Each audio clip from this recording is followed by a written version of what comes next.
Welcome to the Recess Life Podcast. This is the place where we explore play and what it means to get back to your inner child. I'm Louise, your host. Join me as I chat with teachers, entrepreneurs, artists, and thought leaders about how we can live a life of more play and impact. Let's get it started.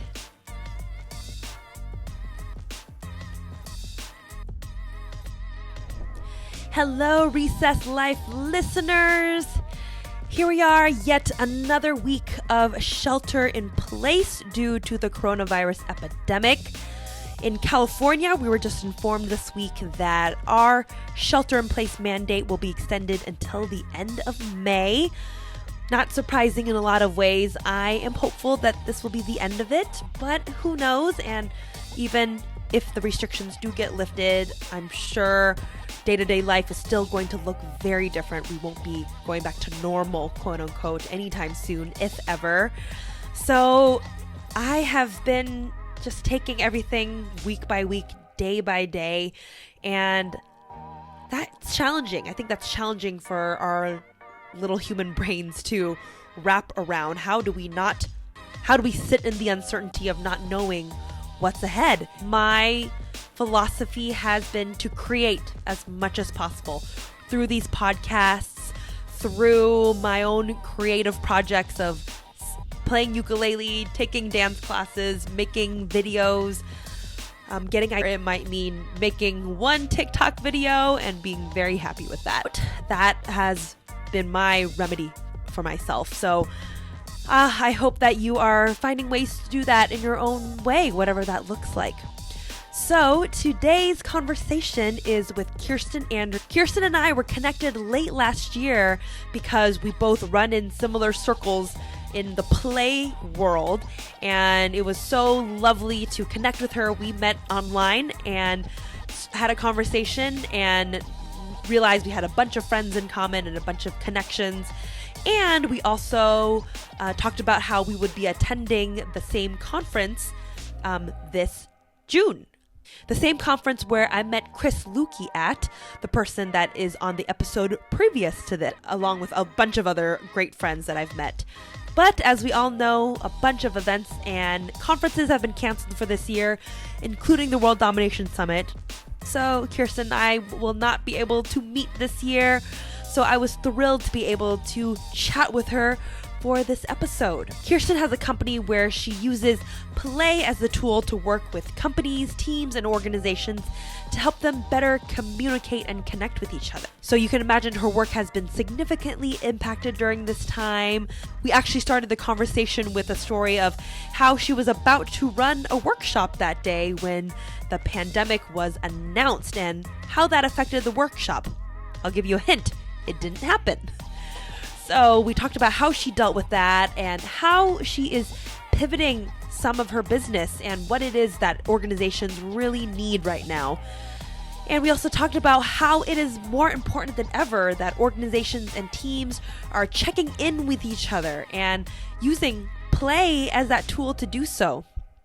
Kirsten also has a number of projects she was working on, including a book, and she is rethinking how she writes that book now. So we talked about that. We talked about the idea of play personalities, which is something I am super passionate about. And that is the idea that we all have a way that feels most natural. So how can we lean into our play personalities to help us get through this time? I really hope you enjoy this conversation with Kirsten.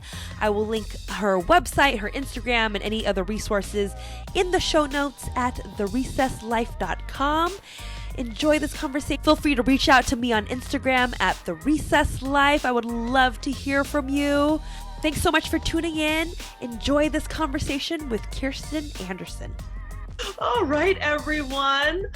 For those of you that are joining us on Instagram Live, Facebook Live, I have my friend Kirsten Anderson on with me to chat today. For those of you that know me, I have a podcast all about play and creativity. It's called The Recess Life, and it is such a great joy for me to produce and host. It's still a fairly new podcast, but I love it.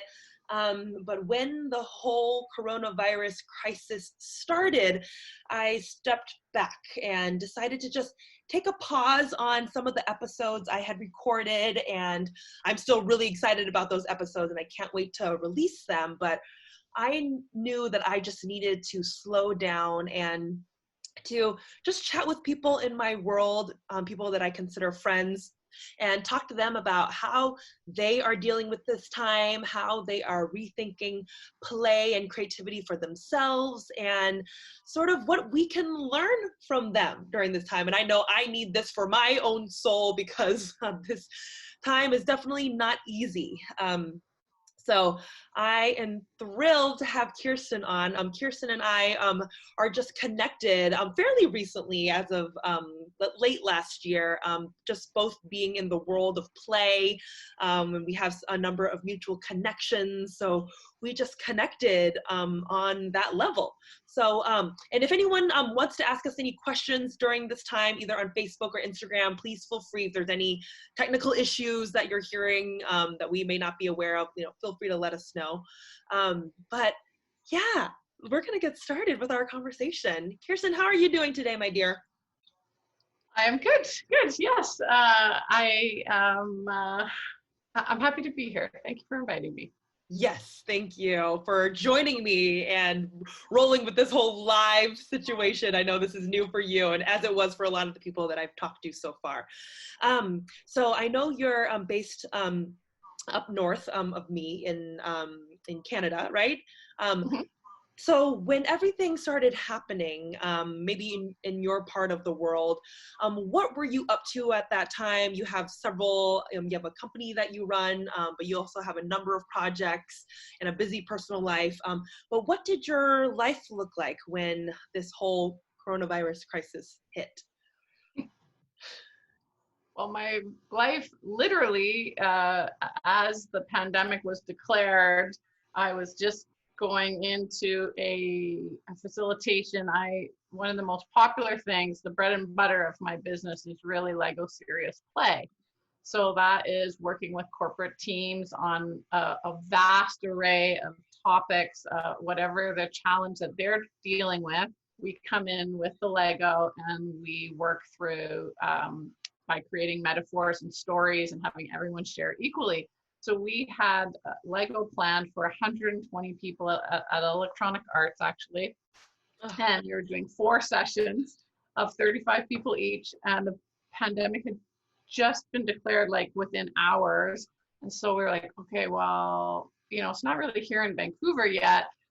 So we brought in gloves and masks and sanitizer and wipes, and we're like, that's fine. But by the end of that day, as we were cleaning up the Lego, they're like, yeah, we're just going to shut down the office. So, and so we never got to do the second session yet. But so literally I've never seen anything change so quickly. From 1 minute, we're doing alternative handshakes instead of, skin to skin handshakes. We're coming up with some fun alternatives to doing skin to skin handshakes to actual, we can't even be in the same room with each other anymore. So I have seen things change very quickly. Of course, any keynotes before September have been canceled. But the fun part is that in September, my next topic that I'll be speaking on is change and resiliency. So Topical. Very topical now. And of course, they never knew back in December, when the procurement people, supply chain people came up with that theme, that the world was going to look so different by the time we got to that retreat event. Wow. It's like they could see into the future in a funny way. And now you have plenty of material to work with. Not that you didn't before, but you have a whole different framing to have the talk in. Wow. Yes.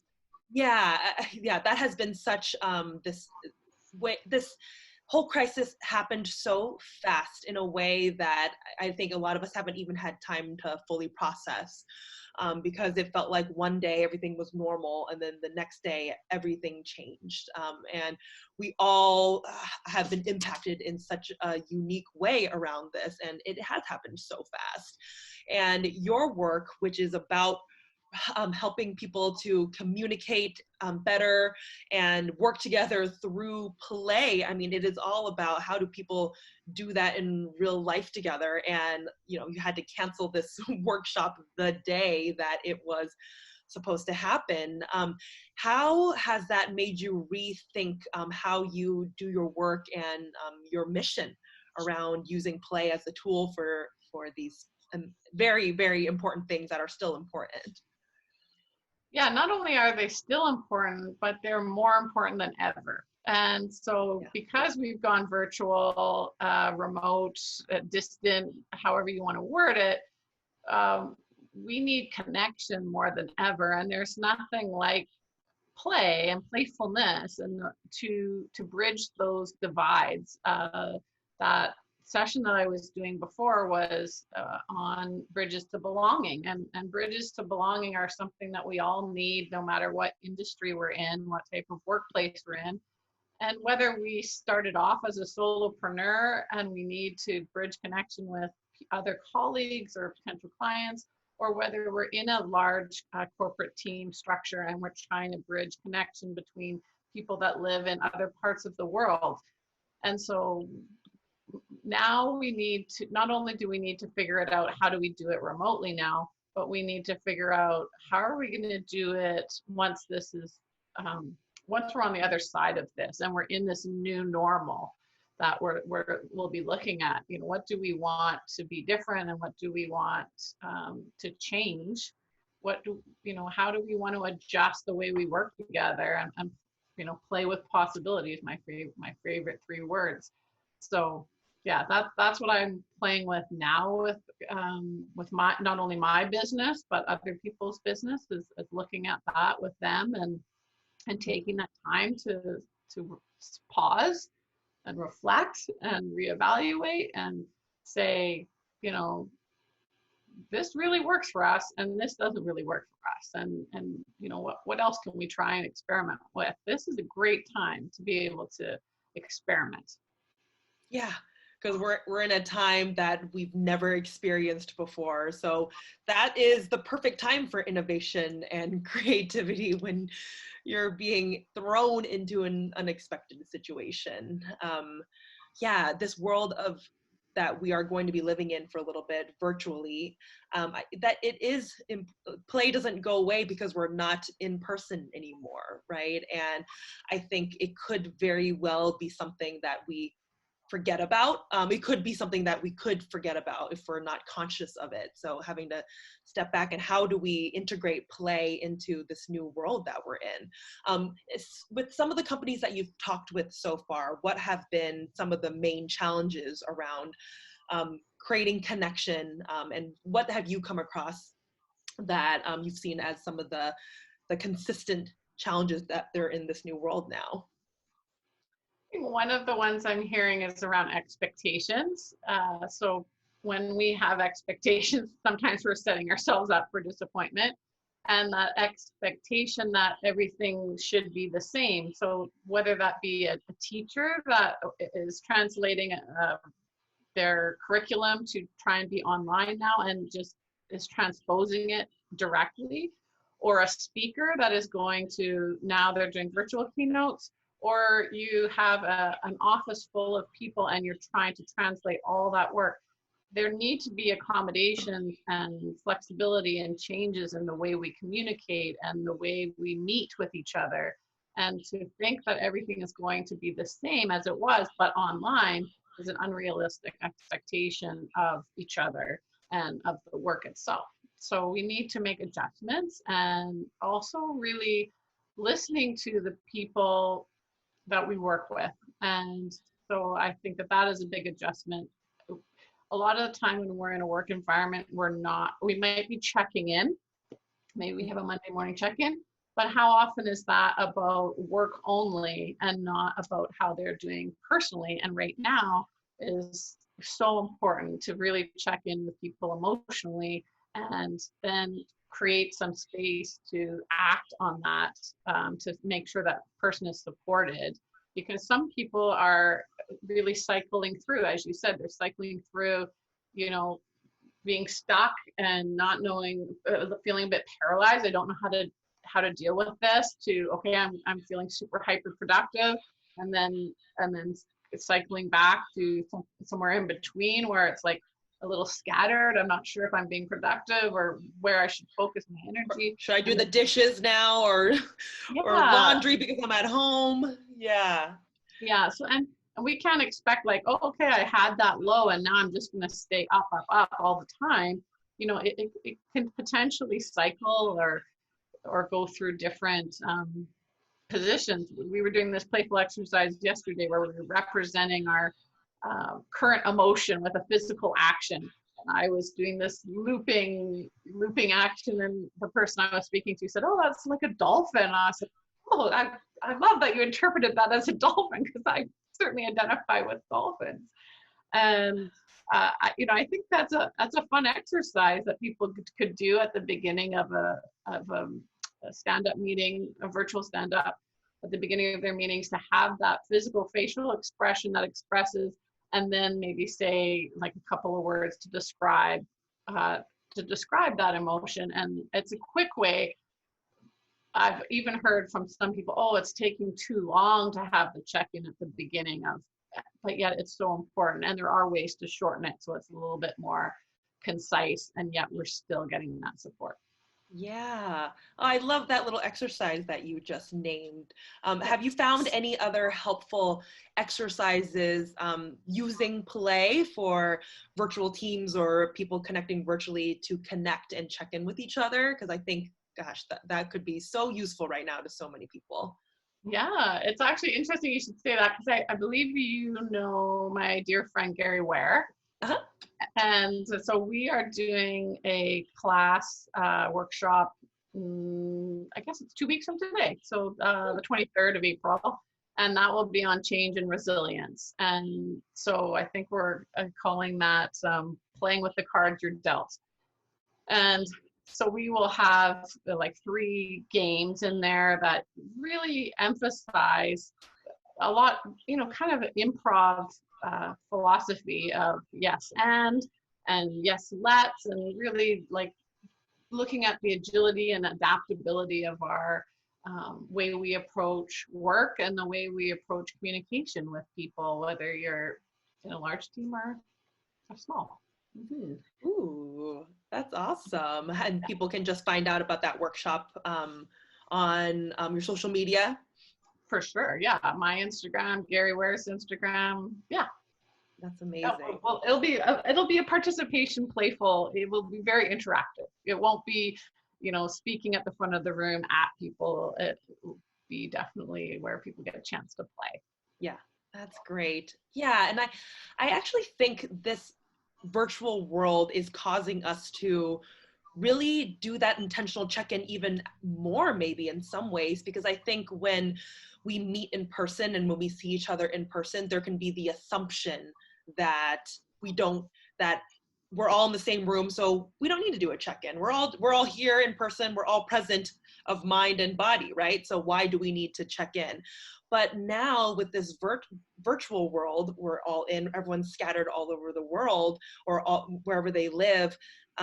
We're realizing now how important it is to do that check-in with each other and to find that point of connection with each other. And maybe that was always important, even in person. But now I think this is helping us to realize that even to a higher degree. So yeah, I think that I hope that this time is helping us realize that. And that at last, like believe we've had an increase in intimacy and vulnerability with this to a degree. And though we are physically distant, now I get to see, I get to see your background of your house, or I get to see, if people are using a virtual background, I get to see a virtual background that you chose that means something to you. Yeah. People's pets and their aunt and their kids that aren't necessarily being brought into work. Sometimes they are, but they're not necessarily brought into work. So when we get to see people who they really are, we're getting to see people in a more authentic way. And then when we have leaders that also prioritize that, because that is so satisfying, and that's where we have fulfillment at work, when we get to be who we really are and appreciated for that authenticity. And again, when we're playing together and being creative and having those expressions of who we are shown visually and hands-on, then that really is going to break down those barriers that can sometimes exist. Yeah. That's why I play as a concept. Play is really about bringing down those barriers, and how can we do it in a way where trust is built and collaboration can happen, and we are more effective as a unit or as a pair or whatever configuration we are in. So I think that's why I love talking about play, because it really is this tool to create that dynamic and to help people become fully authentic and become themselves.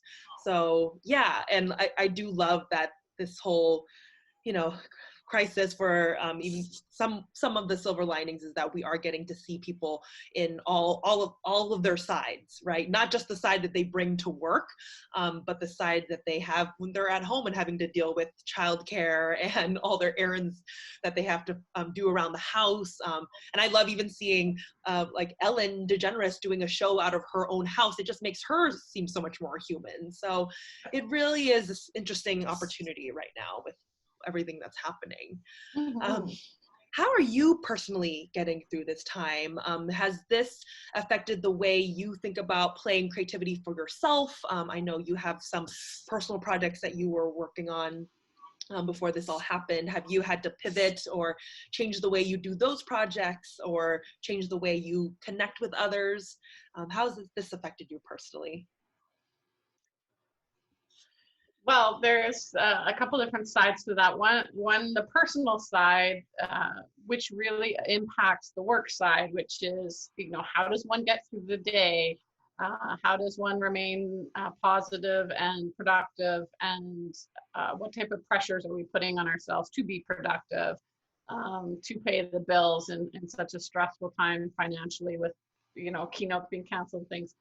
Well, yes, play is always an antidote to those dips in productivity and mood. And so I am prioritizing that, scheduling it, putting it in my calendar.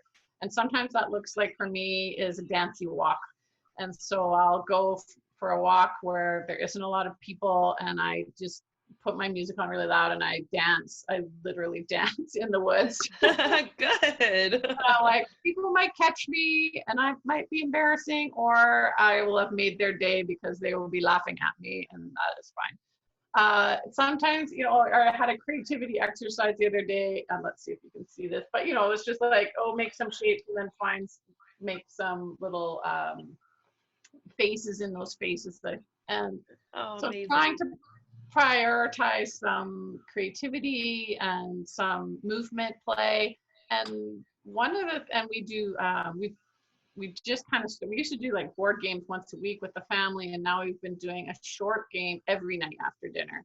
So we have the kids home from school, and so that's a little off-screen time. I've been making scavenger hunts for them so they can get on their bikes and ride around town and find a sign that is COVID related, or a business that's shut down, or a bird, or a sign of a dog in a park, those kind of things. And so that's been really fun to just, for me, as creating them, and then for them to actually get out of the house and also show me something gross, something beautiful, and that's fun to see their perception. So integrating all that into my day is a helpful piece. And then as far as how the work has transformed, I have been trying to give myself some grace to just deal with what's going on and not determine my worth by my productivity, because there's definitely been a drop there, pushing things off. because I am not in business development mode right now, I'm not reaching out to clients and serving them with any offerings, because so much of my workshops are hands-on and big events. I am looking more at, as you may be, all the post-it notes behind me are from the book I'm working on, Playing with Possibilities and Playing at Work. So the one shift has been kind of, to be thinking out loud here a little with you, is wondering if I'm going to switch my book from the bottom line benefits of play in all aspects of work to a book that really focuses on change and resilience through play. So those are that's where I'm at right now, is just deciding where I am, what's happening with the book, and trying to spend more time on the book. Sometimes it can get pushed aside when you're busy in the business development mode and writing the next keynote and writing the next workshop, and you're in the do mode and not the, oh, well, that book can wait, the book can wait. So now now's the perfect time. Yeah, the perfect time to step back and, rethink and reevaluate projects that you were working on, or ones that got pushed to the side. But then just going with the flow if that day it doesn't feel right to work on it, because taking that pressure off yourself is also important for self-care and to be your full authentic self, right? So and play looks different for everybody. I mean, you're very familiar with Stuart Brown and the different play personalities that he describes, and so the way that I play Dancy Walks is not going to appeal to lots of people, but maybe they want to sit down with a jigsaw puzzle, or they want to have a Zoom party where they're playing chess online. And so there are different ways for people to figure out how can they integrate the ways that they used to play, even if it was physical or if it was a mind game. How can they do that with this new normal? Yep, exactly. It doesn't have to look like anyone else's form of play, and we have to be very cognizant not to compare ourselves. And we compare ourselves when everything's normal, and then when everything's in crisis, we also compare ourselves. and it's never helpful. It never helps. It doesn't get anything done. It's not productive at all. So so it's like, if it's not a right time to compare ourselves in normal life, and if it's not a right time to compare ourselves in a crisis, that means there's never a normal right time to do it. So right, exactly. I hope we can start to let go of that, because we're all dealing with this so differently. I do think play is an important value that everyone can share in, but again, it has to look different for you, not necessarily like it does for you, for me. So it's just important to remember that. So. If we're taking that time to reflect on our work and our purpose and and all the other things, why not take the time to reflect on our play personalities too? Reflect on where do we find the most joy, and how do I bring more of that into my everyday? And it really does, to me, it's almost it certainly is important as people prioritizing the gym, and it's a huge amount of people that prioritize exercise, health in general. It's got to be on the schedule, because sometimes with the gym, people are like, well, I know it's good for me and I know I should, but I don't want to. But then they're like, okay, I took away all the things that were keeping me from, I put my gym clothes right by my bed, and now I went to the gym and I feel so much better after. Well, it's the same with play. Sometimes people are like, oh, it's going to be messy, and it's going to be noisy, it's going to be chaotic, or it's going to be like, I don't have the energy for it. I just want to sit on the couch and watch Netflix. And not that watching a movie can't be a certain type of play, but it is passive.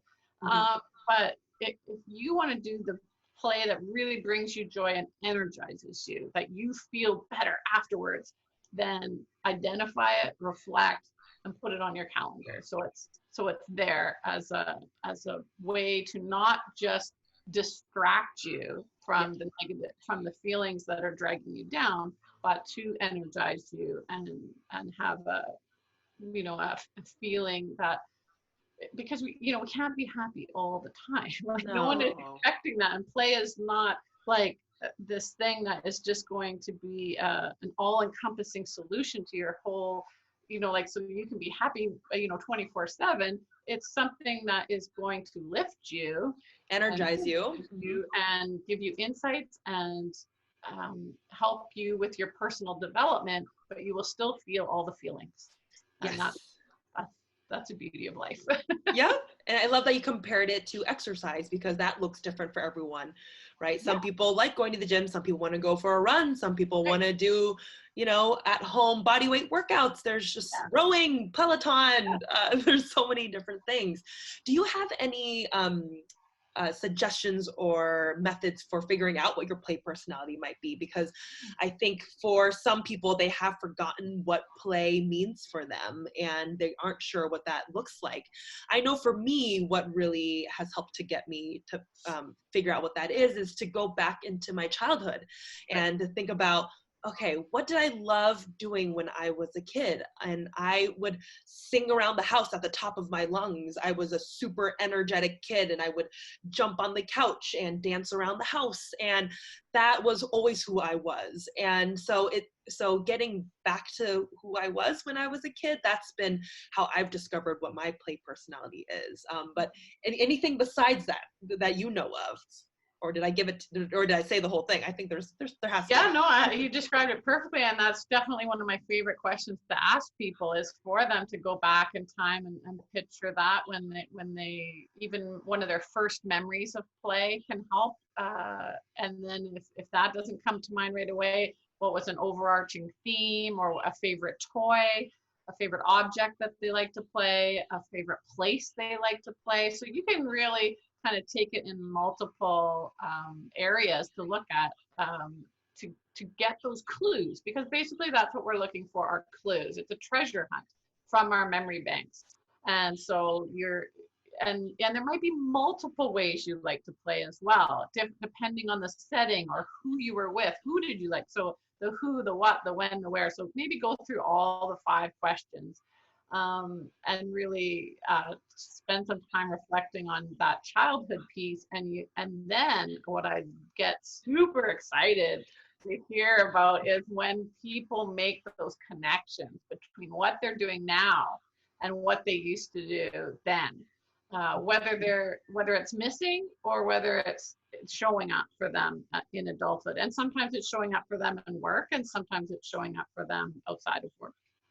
I had one person that I think it was a podcast interview I did way back, and I asked this exact question about childhood, and she said, like, I didn't really have toys and we didn't really have a lot of money, but I loved hanging upside down off of everything, like off railings, off furniture, and she was constantly hanging upside down. And she said, I've never really thought about that favorite way to play.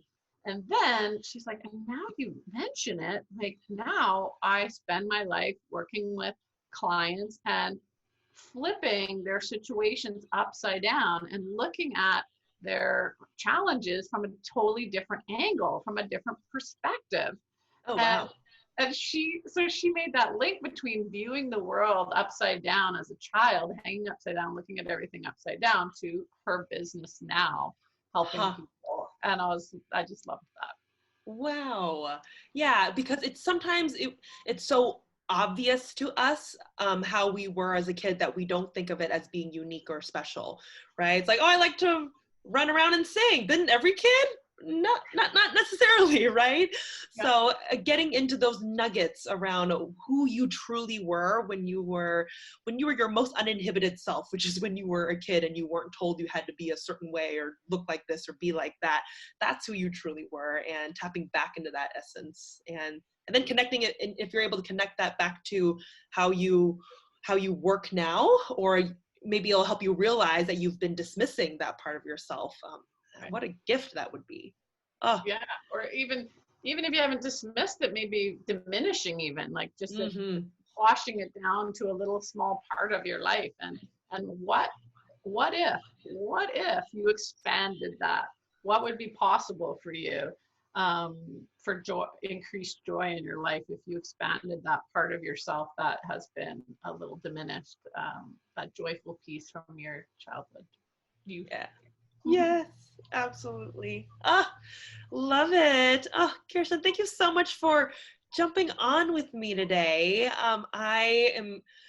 Yes, I'm so glad that we were able to just talk to how important it is for play and connection to be integrated into our lives, even in this new world that we're in. And I really do think our world's going to look different, but hopefully we understand even more how important connection is. So thank you for the work that you do. Are you looking for more play in your life? Make sure you're subscribed to the Recess Life podcast on iTunes, Spotify, or any of the podcast platforms. You can also find the video interviews on YouTube. Don't forget to leave a review. Your feedback is so important to me, and it helps others to find the podcast. You can also follow the conversation on Instagram at The Recess Life. And lastly, you can go to therecesslife.com where you'll find all the episodes and show notes on each of our guests. I hope this podcast helps you to become a little more playful today than you were yesterday. Until next time, don't forget to get out.